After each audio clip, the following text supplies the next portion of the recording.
বিনিয়োগে কম্পাউন্ডিং কী জিনিস এবং কেন এটাকে পৃথিবীর অষ্টম আশ্চর্য বলা হয়। সিম্পল কথায়, পৃথিবীতে যতগুলা ম্যাজিক্যাল পাওয়ার আছে, শক্তিশালী, তার মধ্যে অন্যতম হচ্ছে এই কম্পাউন্ডিং। আজকে আমরা বর্তমান সময়ের সবচাইতে সাকসেসফুল ইনভেস্টর মনে করা হয় ওয়ারেন বাফেটকে। ওয়ারেন বাফেটের আজকে যত অ্যাসেট সমস্ত কিছু সম্ভব হয়েছে এই একমাত্র কম্পাউন্ডিংয়ের কারণে।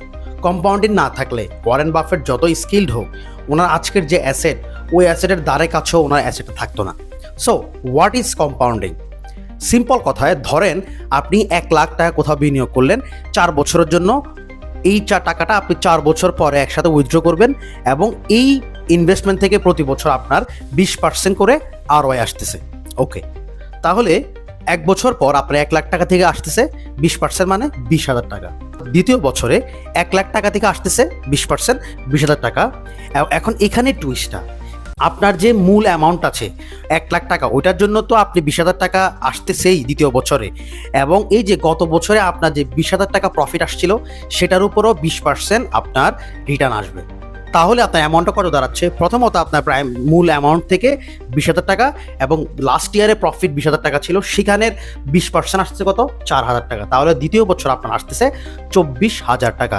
4,000 টাকা আসছে কম্পাউন্ডিংয়ের মাধ্যমে। আচ্ছা, তার মানে কি দাঁড়াচ্ছে?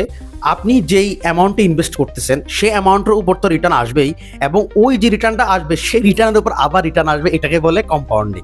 আচ্ছা, তো তৃতীয় বছর যেটা হচ্ছে আপনার 20,000 টাকা আসতেছে 1,00,000 টাকা থেকে, এবং প্রিভিয়াস 2 বছরের আপনার প্রফিট হচ্ছে 44,000 টাকা। সো এই 44,000 টাকার উপর আবার 20%, তাহলে কত? 8,800 টাকা। তাহলে তৃতীয় বছর আপনার আসতেছে কত? 28,800 টাকা। তো 28,800 আর হচ্ছে আগের 44,000, তাহলে কত হচ্ছে? 72,800 টাকা। এবার আপনি চতুর্থ বছরে গেলেন, ওই সেম প্রক্রিয়ায় আপনার 1,00,000 টাকা থেকে আপনার 20,000 টাকা আসছে 20%, এবং হচ্ছে আপনার গত 3 বছরের যে আপনার যে প্রফিট হয়েছে 72,000 টাকা, সেটার উপরে 20%। তাহলে 72,000 টাকার 20% কত হয়? 14,000 সামথিং হয়। তাহলে 72,000 যোগ 34,000, তাহলে কত হচ্ছে এখানে? 1,00,000 টাকার উপরে। অর্থাৎ 4 বছরে আপনার এই অ্যামাউন্ট 1,00,000 টাকা থেকে কম্পাউন্ডিংয়ের মাধ্যমে 1,00,000 টাকার উপর আসতেছে। 4 বছর আপনার টাকাটা ডাবল হয়ে যাচ্ছে। তো এই প্রক্রিয়ায় আপনি যখন 10 বছরে যাবেন, আপনার 1,00,000 টাকা হয়ে যাবে 6,00,000 টাকার উপরে। 15 বছর পর সেটা হয়ে যাবে 15,00,000 টাকার উপরে। 20 বছর পর সেটা হয়ে যাবে 36,00,000 টাকার উপরে, এবং 25 বছর পর সেটা হয়ে যাবে প্রায় 1 কোটি টাকা।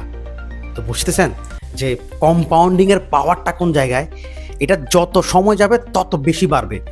ধুম ধুম ধুম, মানে আপনি আপনার ছেলে বড় হইতে হইতে আপনার ধরেন টাকাটা অনেক বিশাল বড় অ্যাসেট হয়ে যাবে।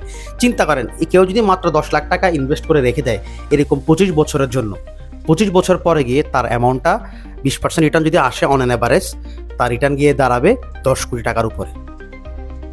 বিষয়টা কি ম্যাজিক্যাল না? অবশ্যই ম্যাজিক্যাল। এখন আপনাদের প্রশ্ন হইতে পারে যে ভাই, সেটা তো বুঝলাম, কিন্তু কম্পাউন্ডিংয়ে 20% রিটার্ন আসবে প্রতি বছর বছর, এটা গ্যারান্টি কি? এইরকম প্ল্যাটফর্ম কই পাবো আমরা? আচ্ছা, সেখানেই রয়েছে আমাদের সম্পদেক্স। আপনি যদি সম্পদেক্সে এত লং টাইমে যদি ইনভেস্ট করে রাখেন, 20% না, আরও বেশি রিটার্ন আসবে ইনশাআল্লাহ। সো সেজন্য আপনি যদি ধৈর্য ধরে লং টাইমের জন্য ইনভেস্ট করে রাখেন এবং স্মার্ট ওয়েতে ম্যানেজ করেন আপনার টাকাটাকে, তাহলে অল্প টাকাও দীর্ঘ সময় পর অনেক বড় অ্যাসেট হয়ে দাঁড়াবে। আপনি একটু চিন্তা করেন, একটা ছেলে ধরেন জন্মাইলো আজকে, তার পিতামাতা তার জন্য 1,00,000 টাকা ধরেন 20 বছরের জন্য রেখে দিছে, এরকম একটা প্ল্যাটফর্ম যেখানে ভালো রিটার্ন আসে।